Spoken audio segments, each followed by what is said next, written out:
Welcome back to the Claims Theory podcast. I'm your host, Lindsay Gross, and today we're talking about one of my favorite topics, operational excellence. It's one of those phrases we all throw around, but what does it actually look like in practice? What does it take to build teams and systems that consistently perform at a high level? Joining me today is someone who has lived that reality, Krista Rock, Vice President of Revenue Cycle Management with MainStreet Family Care. Krista is a seasoned operations leader with years of experience driving measurable results in healthcare organizations. Krista, I'm so glad to have you join us today.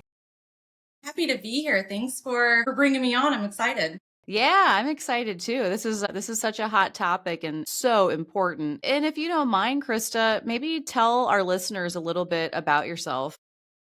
Yeah, so started out in Rev Cycle about 15 years ago. And it's funny, I always say no one goes into RCM saying I'm going into Rev Cycle. You just fall into it. Um, so what happened is I got hired at an RCM company while I was getting my master's. It was supposed to be just an easy job, get my master's, and then move on. But I found that I had a knack for it. So I stayed with the company. I dropped out of the master's program to see where it went. I was hired on as one of 50 employees. And by the time I left that company, we had almost 2,000. So as I grew, I also grew at the company. So I got great exposure, not only from small business size to medium to large. So a wealth of experience and knowledge from there. Yeah, From I there, mean, I went talk to about a pain group. scaling, right? Yes. Yes, you learn a lot of lessons doing it, but we were successful. And it really is a testament to the leadership who grew that business that we were able to learn together, which ties into that operational excellence we'll be talking about. But from there, I went to work for a pain group in the Midwest. And now I'm at a larger organization. We have almost 70 locations. So it's a large scale operation as well. And just having fun doing it. Wow, 70 locations. That's a lot to stay on top of. And it's also private equity owned, is that right? It is. Yeah. It is. So the stakes are high, the pressure is real. And so maybe we just dig in right there, Krista. Operational excellence is a phrase we all use, but it means different things depending on your lens. What does it mean to you personally? I categorize excellence into three categories. You have the human aspect, you have the organizational aspect, and then you have the process aspect. And all three need to work in tandem together. All three need to be excellent so that you can deliver the best product possible. That makes a lot of sense. It's not just about dashboards and KPIs. It's about people showing up every day to do that job. But when all three work together, excellence becomes the natural result and not something that you have to struggle through. Yeah. Yeah. Focus on people, process, accountability. When you think back on your career, Krista, what was the moment you realized that operations wasn't just about efficiency, it was about culture? It was early in my career when I was first promoted. I was promoted because I was good at my job. I was good at efficiencies. I was good at pattern recognition. When I was promoted, I'm like, okay, I've got this. Let's do it. But I noticed my team started slowing down in response time. The team's turnaround time was slower. The getting answers was slower. So I stepped back and I was like, what changed? And I realized I was that denominator. I was the change. So through self-reflection, I realized that as I look at creating the best the best process efficiencies, I was treating my team like that. I removed the human aspect and just made it about results, results, results. So I had to pivot, and I realized once I started getting team involvement, once I changed that culture of just get it done, here's the process, execute. Once I brought in that human aspect of it, we got back to our turnaround times. We got back to delivering that excellent quality. If your team's not motivated, it doesn't matter how efficient you are. I think there's a healthy balance, especially leading teams, leading large teams. There's always this healthy balance with measuring results, driving efficiency, and to your point, showing up for your people in a way that they know you're there, you hear them, you're giving them the tools they need to be successful. Support is such an important aspect. And I tell my team, I'm here to support you. Your team has to support each other. Without that support, everything else just kind of falls away.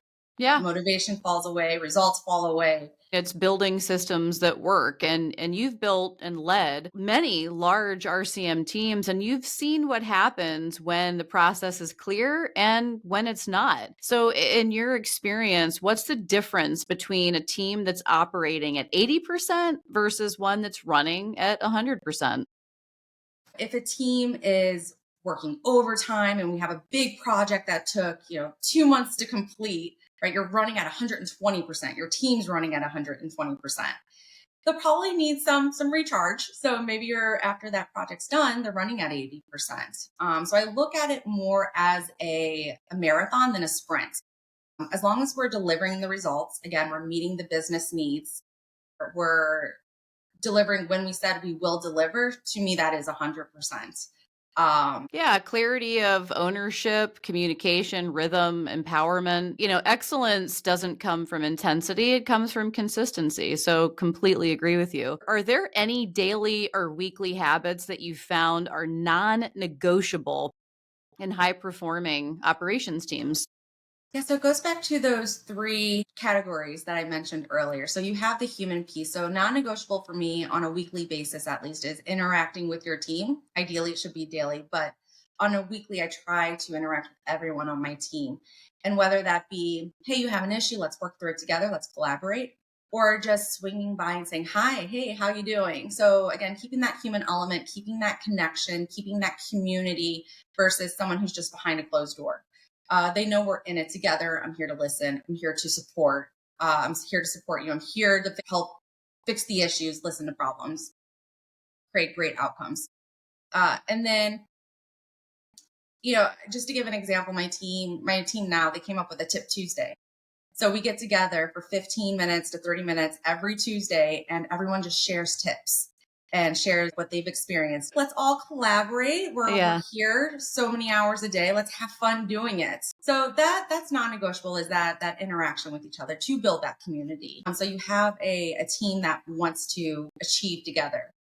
And then from there, you have the process perspective. So daily accountability. This is where you bring in the metrics and make sure everything's flowing appropriately. Looking at where your claims are sitting. Are they getting out of your system? Are they getting out of rejections? Are they getting paid? So looking at those daily metrics is really important on a daily basis. Cash flow, all of it. And then from the organizational level, on a weekly basis, making sure that we're aligned. So that's meeting with other leaders in the department, just making sure we're working hand in hand with all the other departments in the organization. And I also, at least on a weekly basis, if not daily, same thing in the weeds with everyone. I like to interact with the production because really are the front line, and they're going to see it first. So I like understanding what are they seeing. So they have great ideas. They have great suggestions. So just constantly receiving that feedback and making sure we're working seamlessly with the other departments.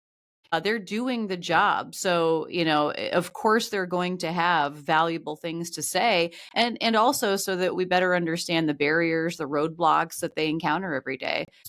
Suggest tools that make their job even easier. Krista, leading through change, operational excellence often shows up most clearly during change, whether that's growth, technology shifts, or payer disruption. How do you lead through that? How do you get people to buy in when everything's moving so fast and the path isn't always clear? I found leading through change, it comes down to trust and consistency. If your teams trust you, if your team trust each other, it doesn't matter what you're experiencing.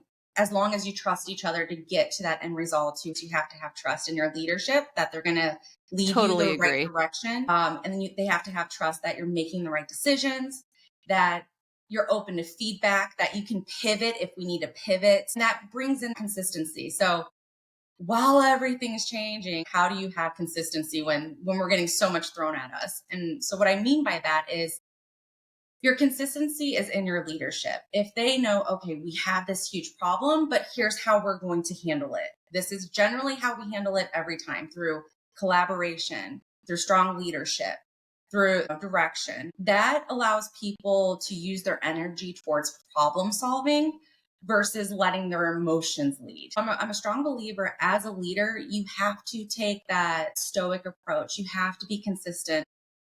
communication, trust, transparency, being present as a leader, all of the things that you just said, are vital to leading an operational team. And I think, one thing that you mentioned, the foundation of trust, I think it's underrated. I think it is so underrated, but it is almost the most important part of building any team. If you don't have trust, you don't have anything. When your people make a mistake, they have to feel comfortable and trust you to be able to come forward and say, "Hey, I made a mistake. Here it is," and then let's address it and fix it. I love that. It resonates so much. Sometimes the most operational thing you can do is to stop and ask, do my people know where we're going? And do they trust me? There's not one person that knows everything.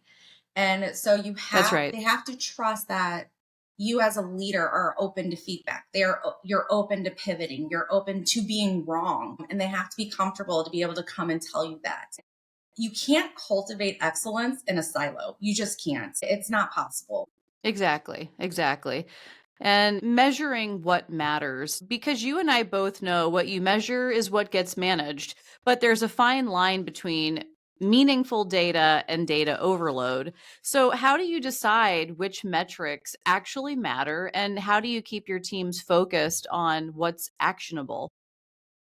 Yeah. So for metrics, I try to keep my metrics as simple as possible while being able to indicate if there's an issue somewhere. So if it deviates from the norm or isn't improving, I'm going to drill down. And when you drill down, it should be categorized. And then that way you can get into more detail. So the data should help you make decisions. It shouldn't freeze you. So use an example for claim rejections. Let's see if I see or I notice a deviation in the rejection count. How I categorize those are by coding, claims, payment posting, for the secondary aspect. And for an example, let's say it's coding spiked. Well, then from there, I drill down to even subcategories. Is it within the procedure? Is it within the modifier? Is it within the diagnosis code? And then you see where that spikes, and then you drill down even further. So you're able to see something at a 30,000 foot view and then get down to the root cause within minutes. Yeah, the root cause analysis is key. And then balancing lagging versus leading indicators and quality over quantity. But I think all of the areas that you touched on are absolutely right. And I think, too many leaders track the result instead of the behavior that drives it. So I think that makes a lot of sense. Yeah, so the goal isn't just measure, it's to design your metrics so they guide you quickly to action. That should be what your metrics are built around. Exactly, exactly. Root cause analysis and let's change behavior wherever that behavior needs to be changed, which is great with the root cause analysis and all the categorization that you're doing. So let's talk about the people side of excellence. You've managed teams of all sizes. When you think about operational excellence, what role does hiring and talent play? So how I view talent is uh, looking at more of the personality aspect. Are they inquisitive? Are they problem solvers? Are they go getters? Are they wanting to constantly improve? Critical thinking skills. A lot of people have the experience. So when I'm hiring, it's those other attributes that I really focus on because without constantly wanting to strive to do better, to reevaluate, then you can't achieve excellence. So those are the qualities I look for when Yeah. scouting talent. Yeah, I think, ownership, curiosity, accountability, and something that you said a little bit ago, staying calm under pressure. I think those are key drivers in hiring, especially when you're trying to run, a large team. It's revenue cycle. There are going to be fires and problems. So being able to stay calm under pressure and resolve the issues as quickly as possible and finding clarity in chaos, just it's a very special talent, finding clarity in chaos.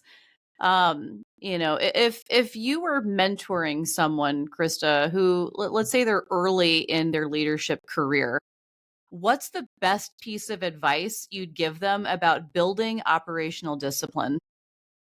What I tell them is if you can't measure it, it didn't happen. So what I mean by that is You can report problems all day. So I have this huge issue. Well, what does that mean? Your huge issue might be different than my huge issue. How do we place that on the priority list? It's very, again, subjective. So how I approach operations is you have to be as objective as possible. To use that same example, there's a difference between saying we have this huge claims issue versus we have 2,000 claims being affected by this issue. Our average cash per claim is $200. Therefore, it's $400,000 in revenue being delayed. Great. Now we can prioritize. Now we can get all hands on deck. That's going to get anyone's attention, $400,000 in revenue. So it allows you to prioritize. So that's what I always tell my leaders, come in with the data.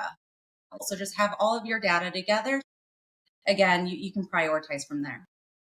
I love that answer. And I completely agree. Take out the subjectivity, the emotion of whatever it is that's happening, and speak in terms of quantity. How many claims were impacted? That you've been doing this a long time and you have so many people coming into you or sending emails with the sky is falling, the sky is falling. The sky might actually be falling, but let's back up a minute. Describe Yeah, it to me.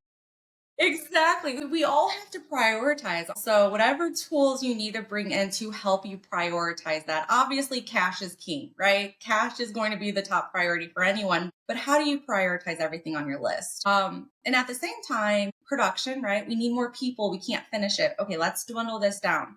What's the average time it takes to finish that widget? Okay, let's extrapolate that. How much time do they need? How many hours in the week? When can we get this by? And then from there, you can gauge, do I need to hire an outside consultant for 4 hours? Do we just need to approve overtime for 4 people for 4 weeks? Whatever it is. So it allows you to prioritize, but also plan, which, coming for full circle goes into that stability, that predictability. That's perfect. And Krista, thank you so much for joining me today. You've given our listeners a lot to think about and a lot to take back to their own teams. And for anyone listening who's thinking, we want that kind of excellence, but don't know where to start, reach out to Claims Theory. We love helping organizations assess where they are, find the right leaders, and build operating systems that last. I'm Lindsay Gross, and this has been the Claims Theory Podcast. Thank you so much for listening or watching, however you choose to digest your podcasts. Thanks, everybody. Thanks, Krista. Thank you.